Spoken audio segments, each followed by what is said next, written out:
ಮೀಸೆ ಉರಿ ಮಾಡಿ ಹೇಳ್ಕೊಳ್ತಾ ಇದೆಯಲ್ಲ, ಏನಾಯ್ತು ನಿನ್ನ ಉರಿ ಮಾಡಿದ ಮೀಸೆ? ನೆಲ ಕುದ್ರೆ ಮಣ್ಣು ಮುಕ್ತ?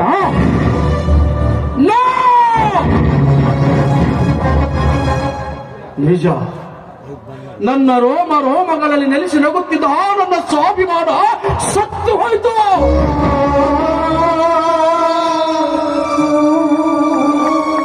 ಹೃದಯಾಂತರಾಳದಲ್ಲಿ ಪ್ರಸನ್ನವಾಗಿ ತೋಡಿಸಿದ ಆ ನನ್ನ ದೃಢತೆ ಧೃತಿಗೆಟ್ಟು ಓಡಿ ಹೋಯಿತು.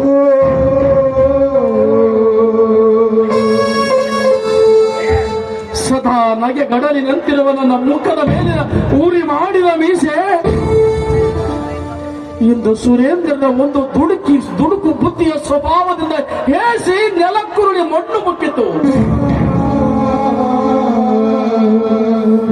ಸುರೇಂದ್ರ,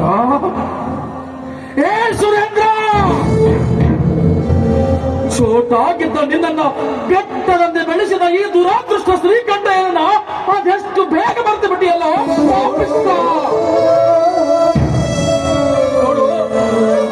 ನಿನ್ನ ಹರಿಯದ ವಯಸ್ಸು ಹೆಣ್ಣಿನ ಸಂಘ ಬೆಳೆಸಿದ್ರೆ ನನ್ನನ್ನು ಕೇಳಬೇಕಾಗಿತ್ತು.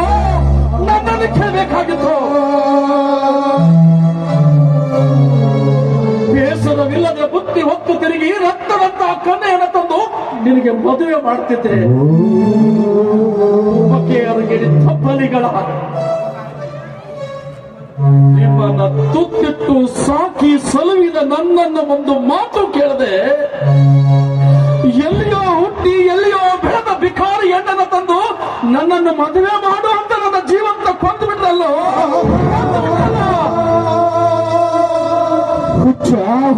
ಹುಚ್ಚ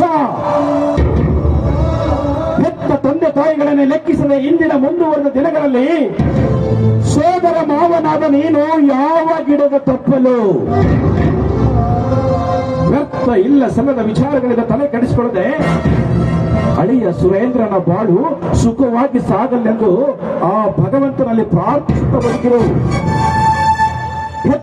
ಹೆತ್ತ ಮಕ್ಕಳೆಲ್ಲರನ್ನು ನಿನ್ನ ಕೈಗಿತ್ತು ಸತ್ತ ಮುತ್ತಿನಂತ ತಂಗಿಯ ಮಾತನ್ನು ಸ್ಮರಿಸಿಕೊಂಡು ಇರುವಷ್ಟು ದಿನ ಈ ಮನೆಯಲ್ಲೇ ಇಟ್ಟು ದೊರೆತಷ್ಟೇ ಗೌರವ ಸಾಕೆಂದು ಸ್ವೀಕರಿಸಿ ಸಂತೃಪ್ತಿಯ ನಗೆ ಬೀರುತ್ತಾ ಸುಮ್ಮನಿತು ಬಿಡು.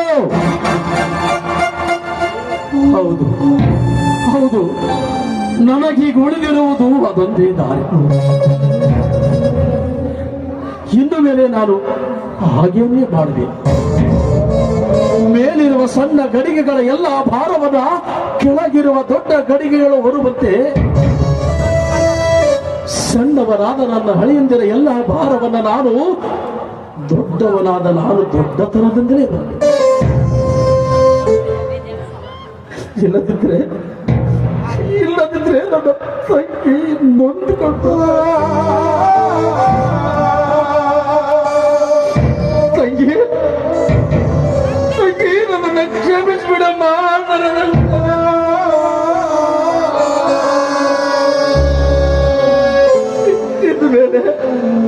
ಇನ್ನು ಮೇಲೆ ನಾನು ನಗನಾಗ್ತಾ ಇರ್ತೀನಮ್ಮ. ಮೊದಲಂತೆ ನಿನ್ನ ಮಕ್ಕಳು ನನ್ನ ಮನಸ್ಸಿಗೆ ಎಷ್ಟೇ ನೋವು ಕೊಟ್ಟರು ಸಹ ನಾನು ಸಂಕಟ ಪಡೋದಿಲ್ಲಮ್ಮ. ಸಂತೋಷ ಪಡ್ತೀನಿ ಕಡೆ, ಸಂತೋಷ ಪಡ್ತೀನಿ. ನಿನ್ನ ಆನಂದ ಭವನದಲ್ಲಿ ಏನನ್ನ ನಾನು ತ್ಯಾಗ ಮಾಡ್ತೀನಮ್ಮ, ತ್ಯಾಗ ಮಾಡ್ತೀನಿ.